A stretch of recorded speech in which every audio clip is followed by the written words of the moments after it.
করবো যে production of এইচটিপিএফআর বা হচ্ছে ওয়েট প্রসেস। তো এই যে আমাদের ওয়েট প্রসেসের মাধ্যমে এইচটিপিএফআর এর প্রোডাকশনটা, এটা অনেক ইম্পর্টেন্ট।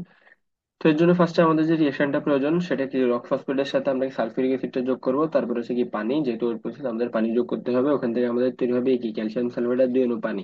এটাকে আমরা বলি হচ্ছে জিপসাম, সাথে কি এইচটিপিএফও, যেহেতু আমাদের প্রোডাকশনটাই দরকার কি এইচটিপিএফও, সেটা তো থাকবে, প্লাস কি হাইড্রোক্লোরিক অ্যাসিড। তো রিয়েকশনটা মাথায় রাখতে হবে। আর এটা কি সমতাকরণ করতে হবে। আমরা আগে বলছি যে সমতাকরণটা আমরা কি দিয়ে ধরবো, শুরু করবো ফসফরাস দিয়ে সবসময় শুরু করব, তাহলে কি তাড়াতাড়ি মিলে যাবে। এখন আমাদের যে প্রসেসটা আছে, তো আমাদের প্রসেসটা মেনলি হচ্ছে কি তিনটা স্টেপে হয়। মেনলি হচ্ছে কি তিনটা, মাত্র তিনটা স্টেপ হয়। তো ফার্স্ট হচ্ছে production of HCl4 with the reaction of fine ground rock phosphate and কি সালফিউরিক অ্যাসিড। ঠিক আছে।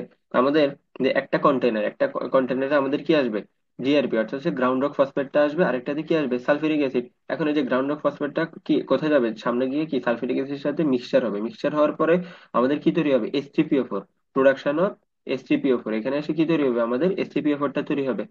তারপরে আমাদের separation of gypsum from the acid by filtration and continuous washing of gypsum to remove the adhering acid and recycling the washed acid. এখন আমাদের যে HCl4টা তৈরি হয়েছে, এখানে কি HCl4 এর সাথে তো আমাদের আদার্স যে জিনিসপত্র, এই যে আমরা যে দেখলাম যে আমাদের রিয়াকশনটা যখন হয় ground rock phosphate sulphuric acid আর পানি, তো এখানে HCl4 এর সাথে সাথে কি আমাদের জিপসামটাও তৈরি হয়েছে, হাইড্রোক্লোরিক অ্যাসিডটাও তৈরি হয়েছে। তো আমাদের দরকার কি শুধুমাত্র HCl4টা না, তো আমাদের কি এখন ফিল্ট্রেশনটা করতে হবে। তো এই যে আমাদের ফিল্টারে আমাদের যে মিক্সচারটা তৈরি হয়েছে সেটা এখন কোথায় আসবে, এই যে ফিল্টারে আসবে। ফিল্টারে কি, যে দুইটা কন্টেনারে পানি থাকে, তো ফিল্টারে আসার পরে ফিল্ট্রেশনের মাধ্যমে কি হয়, ফিল্ট্রেশনের মাধ্যমে যে জিপসাম টু ডিসকার্ড, মানে ফিল্ট্রেশন হওয়ার পরে কি এখান থেকে জিপসামটা বের হয়ে যাবে। যেহেতু আমাদের এই যে রিয়েকশনের মধ্যে আমরা জিপসামটা দেখতেছি, তো আমার তো জিপসামটা দরকার নাই, তো জিপসামটা এখান থেকে কি বের হয়ে যাবে। তারপর হচ্ছে রিসাইকেল হবে যে ওয়াস্ট অ্যাসিড। হ্যাঁ, এখন এই যে ফিল্টারে কি ফিল্ট্রেশন হয়ে কিছু কিছু অ্যাসিড আছে, সেগুলো কি বের হয়ে যাবে, রিসাইকেল হয়ে যাবে। এই অ্যাসিড গুলা তখন বের হয়ে আবার আমাদের যে গ্রাউন্ড অফ ফসফেটের সাথে এখানে সে কি মিক্সচার হবে। তারপরে আমাদের বাকি যে আমাদের ক্লারিফিকেশনটা আছে সেটা সামনে চলে আসবে। এখানে হচ্ছে কি আমাদের ক্লারিফিকেশন এন্ড কনসেন্ট্রেশন, যেটাতে কি 54% P2O5 আছে HCPO4, সেটা কোথায় যাবে, আমাদের স্টিম ইভাপোরেটরে যাওয়ার পরে এই যে আমাদের ক্লারিফিকেশনটা কোথায় যাবে, এখন স্টিম ইভাপোরেটরে যাবে।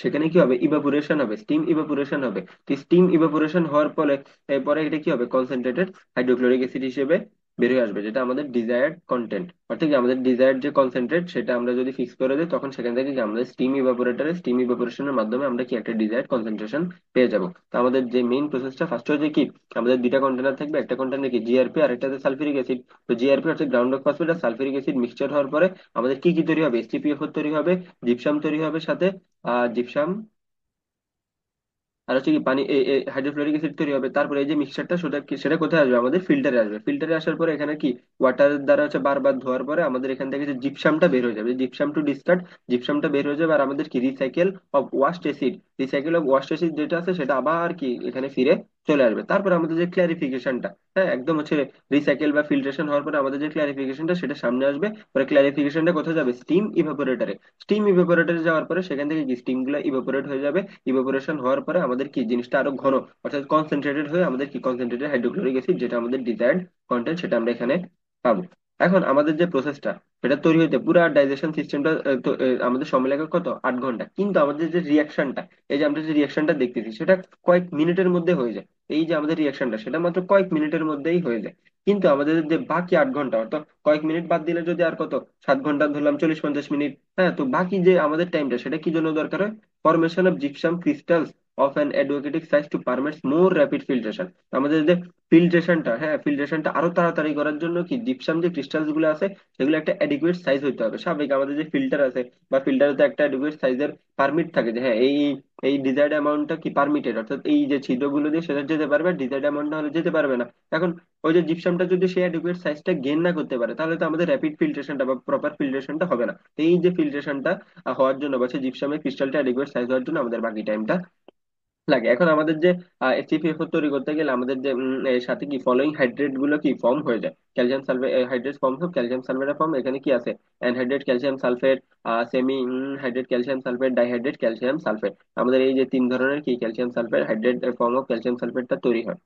এখন এই যে hydrate form is also control by temperature and acid concentration. তো আমরা কি টেম্পারেচার আর অ্যাসিড কনসেন্ট্রেশনের মাধ্যমে হাইড্রেটেড ফর্ম গুলো কি কন্ট্রোল করে ফেলি। এখন এই যে আমাদের ওয়েট প্রসেসটাতে কি এটা একদম পিওর না।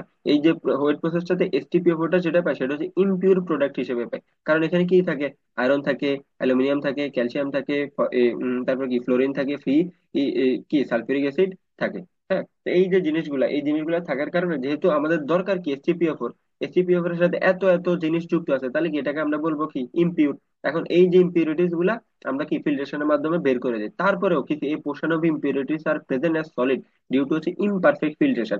এখন আমরা যদি আমাদের নর্মাল পানীয় ফিল্ট্রেশন করি, সেই পানিতেও কিন্তু আমাদের কিছু কিছু পরিমাণের যে ইম্পিউরিটিস সেটা থেকে যায়। কারণ যদি ইমপারফেক্ট ফিল্ট্রেশনটা হয়, তো ইমপারফেক্ট ফিল্ট্রেশনটার কারণে কি আমাদের কিছু কিছু যে ইম্পিউরিটিস গুলো আছে সেগুলো কি সলিড হিসেবে থেকে যায়। অর্থাৎ এসিপিএফ এর সাথে হয়তো আয়রন কণা বা অ্যালুমিনিয়াম কণা সলিড হিসেবে আমরা পাবো। আর হচ্ছে কি প্রিসিপিটেশন ডিউরিং কনসেন্ট্রেশন, ঠিক আছে। অর্থাৎ আমাদের যে ইমপারফেক্ট ফিল্ট্রেশন, প্রিসিপিটেশন, এগুলোর কারণে কি আমাদের কিছু কিছু ইম্পিউরিটি যেগুলো সেগুলো সলিড আকারে কি আমাদের এসটিপিএফ এর সাথে থেকে যায়। তো এটা এই জন্য কি আমাদের এসটিপিএফ টা কি আমরা পুরোপুরি পিওর আকারে পাই না। সেটাই ছিল আমাদের এসটিপিএফ এর ওয়েট প্রসেস। তো অনেক সময় যে কুইজে আসে যে এসটিপিএফ টা আমরা কোন প্রসেসের মাধ্যমে ক্রিয়েট করতে পারি, সেটা হচ্ছে ওয়েট প্রসেসের মাধ্যমে। আর আমাদের যে রিয়েকশনটা খুবই খুবই ইম্পর্টেন্ট, সমতাকরণ করে দেওয়া লাগবে। আর চিত্রটা তো মাস্ট। চিত্র আর মাত্র হচ্ছে তিনটা স্টেপ, এই তিনটা স্টেপের সাথে চিত্রটা কি আমাদের মাস্ট দিতে হবে।